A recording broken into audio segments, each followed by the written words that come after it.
Saludos Puerto Rico, bienvenidos al Pique de Falú a través de Tiva Televisión. Muchas gracias por la oportunidad que usted nos brinda de poder llegar hasta su hogar. Muchas bendiciones, felicidades en esta época tan hermosa del año. Yo soy Luis Enrique Falú. Pueden entrar al Facebook, al Pique de Falú, le das like a la página o me gusta. Ahí tendrás vídeo de lo que ocurre en el programa, tanto frente a las cámaras como fuera de cámara. Por ahí podrás hacer tus comentarios, tus opiniones, ver la fotografía, mucha información adicional a lo que ves aquí en el Pique de Falú a través de Tiva TV y también a través del Twitter @Luis Enrique Falú. Muchas gracias por estar con nosotros. De inmediato la bienvenida a nuestro primer invitado, el amigo analista de noticias, Mario Ramos, con nosotros. Mario, bienvenido al programa. Qué bueno tenerte acá nuevamente. Gracias, Falú, y muchas felicidades en el nuevo año. Igual para ti, muchas felicidades. Oye, tenemos que comenzar hablando sobre esta opinión que hace el Procurador General de los Estados Unidos referente al tema del estatus, y está basado en un caso que se está viendo actualmente.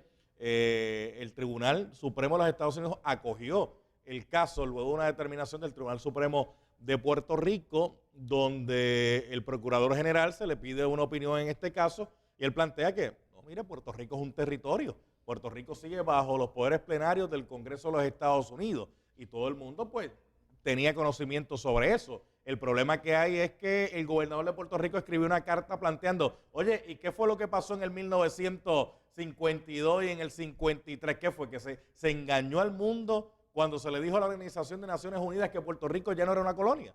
Mira, la carta del del Procurador General de los Estados Unidos al Tribunal Supremo viene en el concepto de lo que se llama amicus curiae, que quiere Amigo decir de la Corte. amigo de la Corte. Y amigo de la Corte es una figura que lo que viene es a ilustrar, a traer unos fundamentos o unos datos, una información que por lo general las partes envueltas no lo han suministrado, y lo que sirve es para esclarecer más el asunto y que el tribunal tenga una mejor posición y unos mejores datos y fundamentos para poder decidir. Ahora, ese alegato, esa opinión del tribunal del Departamento de Justicia de los Estados Unidos, no es otra cosa que la posición oficial del gobierno de los Estados Unidos sobre Puerto Rico ahora mismo. Y entonces el gobernador reacciona enviando una carta a la Organización de Naciones Unidas planteando del proceso que se dio en el 52, pero el gobernador se olvida del proceso legislativo que se dio en el Congreso en las comisiones. En las comisiones, que eso es parte también de lo que se llama la intención legislativa, y esa es la intención legislativa para lo que se aprobó luego, que fue la Ley 600, que fue lo que le da permiso a Puerto Rico, autoriza a Puerto Rico a que adopte su propia constitución. Pues la intención legislativa en comisiones es que la Constitución de Puerto Rico no alteraba el poder del Congreso sobre Puerto Rico, lo que se llama la cláusula territorial, y lo que se llama también el artículo 9 del Tratado de París, que establece que los derechos civiles y la condición política de Puerto Rico serán determinadas por el Congreso. Eso sigue vigente. Ahora, lo que se dio en el 52 es que para propósitos de el proceso de descolonización que se estaba dando en el mundo, los Estados Unidos le presentan a las Naciones Unidas que saquen a Puerto Rico de ese caso, porque ya Puerto Rico tenía una constitución y tenía también un gobernador electo, y el pueblo participaba en elecciones. Ok, hasta ahí. Pero entonces eran otros tiempos, eran tiempos de la Guerra Fría, cuando dictaduras como la de Somoza, la de Batista, la de Trujillo, Estados Unidos decía que eran democracias florecientes, cosas que no era cierto. Sin embargo, ahora, cuando la participación del ciudadano a nivel mundial es más respetada que nunca antes en la historia de la humanidad, entonces se está dando este fenómeno. La posición del Procurador General de los Estados Unidos va a tener una influencia tremenda en los jueces. Recordemos que ahí hay un juez, una jueza que es puertorriqueña, que conoce muy bien el caso de Puerto Rico. Sonia Sotomayor. Sonia Sotomayor. Además, hay otros jueces como Stephen Breyer, que vino del primer circuito de Boston, que es muy amigo del juez Torrellas y que también conoce muy bien el caso de Puerto Rico. Y ahí lo que va a pasar es que por jurisprudencia se va a establecer lo que verdaderamente sucedió en el 52, porque la posición del Departamento de Justicia es que aquí no hay doble soberanía, double jeopardy, o sea, que no hay que solamente la hay en las tribus indias y en los estados, porque la Constitución provee para ello. En el caso de Puerto Rico nosotros seguimos siendo una propiedad del gobierno de los Estados Unidos, del Congreso de los Estados Unidos, y ellos son los que no gobiernan y por lo tanto no aplica la cláusula de doble posición, porque para que aplique tiene que haber doble soberanía. Pero entonces ya hay planteamientos de que aquí hubo un engaño al sacar a Puerto Rico de las colonias por parte de la Organización de Naciones Unidas a petición de Estados Unidos. En el caso de las Naciones Unidas, el engaño se da porque la embajadora de los Estados Unidos en la ONU, en ese entonces era Frances Bolton, creo que era, junto con Antonio Fernández Cern, Arturo Morales Carrión, que era subsecretario de Estado en aquel entonces en Puerto Rico, y Ernesto Ramos Antonini hicieron ese planteamiento ante las Naciones Unidas. No se puede decir que el engaño vino solamente de los Estados Unidos porque habían 3 líderes del Partido Popular allí. Por eso, pero hay que hacer un planteamiento.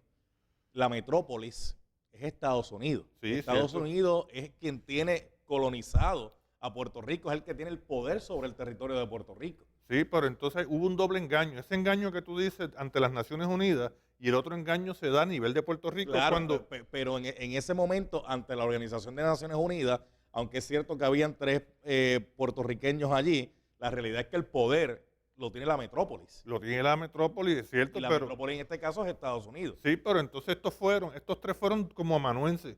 Ellos fueron ahí... Tanta culpa tiene el que mata a la vaca como el que la aguanta la pata. Así mismo es. Y entonces en el caso de Puerto Rico, a nivel local, pues el engaño se dio de que desde el 52 en adelante se ha desarrollado una campaña continua de que en el 52 hubo un cambio. Lo último es Rafael Hernández Colón, que es una persona... Antes que llegues a Rafael Hernández Colón, vamos a refrescar un tanto, ¿verdad?, la memoria, porque aquí se dice que nosotros tenemos una constitución, Sí. ¿verdad? Y que se creó una constitución en Puerto Rico, que es la constitución del Estado Libre Asociado, la constitución de Puerto Rico, dependiendo quién está administrando, si son los PNP o si son los populares. En eso no vamos a entrar ahora. Lo cierto es que esa constitución, el pueblo de Puerto Rico votó por ella. Sí. Fue al Congreso de los Estados Unidos, el Congreso eliminó de esa constitución lo que no quería, entonces así fue que se aprobó la constitución. El poder siempre lo tuvieron ellos. Exacto, eso te dice, eso te evidencia de qué es lo que realmente es Puerto Rico. O sea, el Congreso tiene poder para permitir que un territorio que es propiedad del Congreso por virtud de la cláusula territorial, que un territorio permitir que tenga su constitución, que elija a su gobernador, que elija a sus legisladores y que se gobierne a sí mismo. Fíjate que eso es por legislación.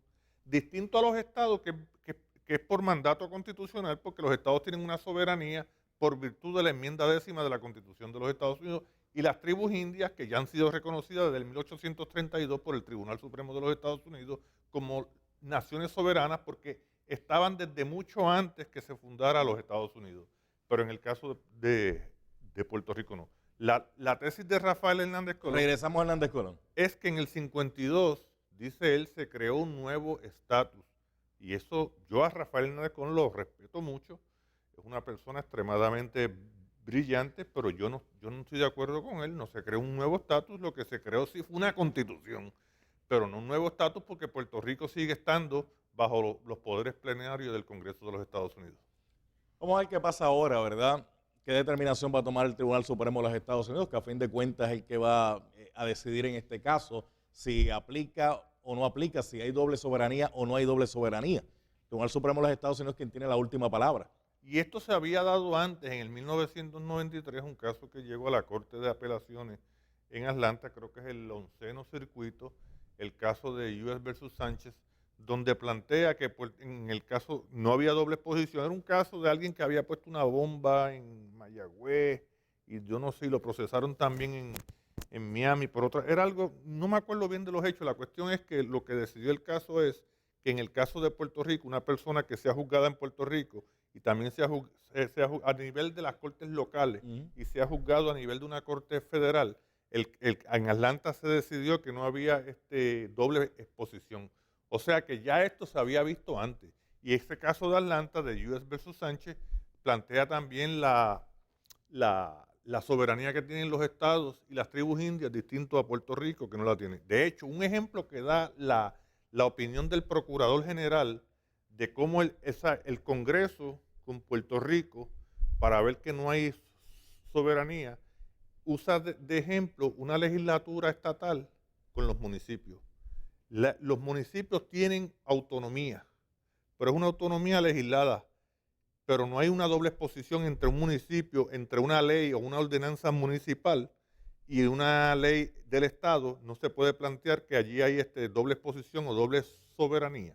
Y entonces el alegato del Procurador General utiliza eso como ejemplo para ilustrar de por qué no hay doble soberanía entre las Cortes de Puerto Rico y las Cortes Federales. ¿Resolverá el Tribunal Supremo de los Estados Unidos o el Tribunal Supremo de los Estados Unidos plantearía que esto es una situación política y que el Congreso de Estados Unidos es el que tiene que resolver? Wow. Si decide eso último, pues si es el Congreso el que tiene que resolver, está diciendo que es el Congreso el que tiene ese poder sobre Puerto Rico. Como quiera que sea. Yo pregunto porque muchas veces las Cortes, cuando es un asunto político, como que no les gusta intervenir y el planteamiento que hacen es vayan al que tiene el sartén cogido por el mango. Cierto, pero yo tengo fe en que esto se va a acabar ya, se va a decidir de una vez y por todas, y las elucubraciones esas de darle forma a esa plasticina que se llama el Estado Libre Asociado, que cada artesano ideológico le da la forma que le da la gana, de acuerdo a su ideología, yo espero que eso llegue a su fin. ¿A quién le conviene más esto? ¿Al movimiento independentista o al movimiento anexionista? Bueno, a estadista, porque anexionista es un término del siglo XIX. Bueno, término siglo XIX sigue significando lo mismo. No. Sigue significando igual. No. Ya no tiene el significado que... Anexión es unir una cosa con otra. Sí, pero tú la puedes unir físicamente, jurídicamente, políticamente. A partir del 98 hubo una anexión jurídica, política y hasta económica que se ha ido desarrollando a través de los años de Puerto Rico con los Estados Unidos. No hubo una anexión. Lo que hubo fue una invasión donde los Estados Unidos hizo propietario de un territorio. Lo anexó a su... Imagínate que el Tribunal Supremo de los Estados Unidos ha planteado que Puerto Rico pertenece a, exacto, pero no es parte de. Sí, pero lo anexó a su esfera de poder, a su esfera de influencia. Y eso, pues entonces, por eso es que somos territorios. Eso terminaría el día que seamos Estado en igualdad de condiciones, que es la estadidad, ¿verdad? Que de hecho la estadidad es un término aceptado por la Real Academia Española, aparece en el diccionario con una acepción referente al caso de Puerto Rico. Sí.